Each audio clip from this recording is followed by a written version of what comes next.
ഓം gum ഗണപതേ നമഃ. ഓം some സരസ്വത്യൈ നമഃ.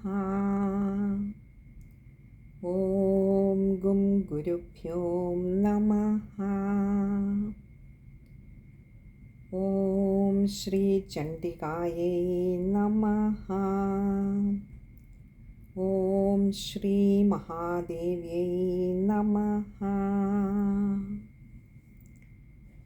എല്ലാ ഭക്തജനങ്ങൾക്കും നവരാത്രിയുടെ 4ാമത്തെ ദിനമായ ഇന്ന് അമ്മയുടെ പ്രീതിക്കായിക്കൊണ്ട് ഏതു ഭാവത്തിലാണ് ദേവിയെ പൂജ ചെയ്യേണ്ടത്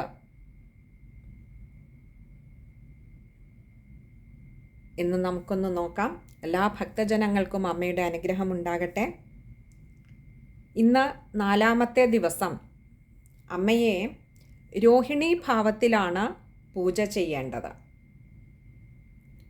ഇന്ന് 4ാമത്തെ ദിവസമായതുകൊണ്ട് തന്നെ 4 പെൺകുഞ്ഞുങ്ങളെ, 4 കന്യകമാരെ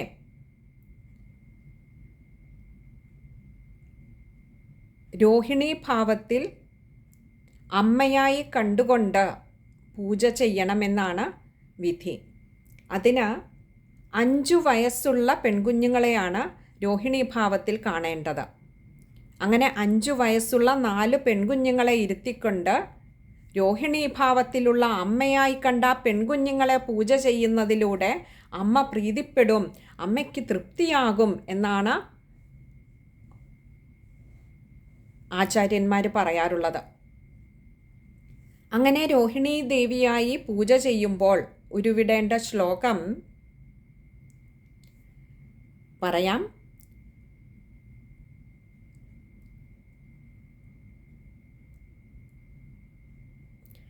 അണിമാദിഗുണാധാരാ മകരാദ്യക്ഷരാത്മികാം അനന്തശക്തിഭേദാതാം രോഹിണീം പൂജയാമ്യഹം.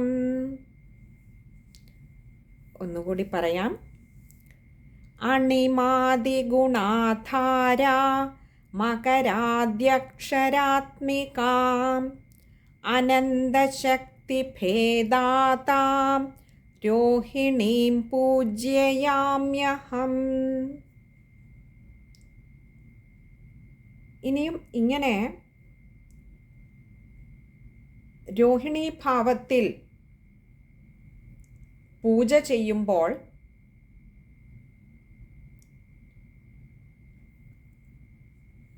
എന്താണ് ഫലം എന്ന് നമുക്കൊന്ന് നോക്കാം.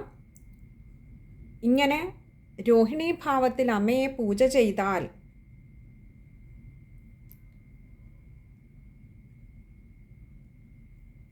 അനന്തശക്തി സ്വരൂപിണിയായ അമ്മയുടെ അനുഗ്രഹം കൊണ്ട്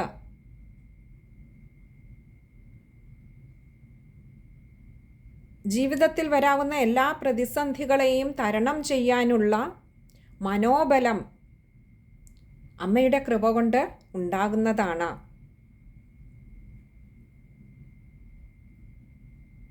നാലാമത്തെ ദിവസമായ ഇന്ന് ആ രോഹിണി ദേവിയുടെ, രോഹിണി ഭാവത്തിലുള്ള അമ്മയുടെ, ജഗദംബികയുടെ അനുഗ്രഹം എല്ലാ ഭക്തജനങ്ങൾക്കും ഉണ്ടാകട്ടെ എന്ന് പ്രാർത്ഥിച്ചുകൊണ്ട് സർവത്ര ദേവീനാമസങ്കീർത്തനം. ശ്രീ മഹാദേവ്യൈ നമഃ. ഓം ശ്രീ മാത്രേ നമഃ.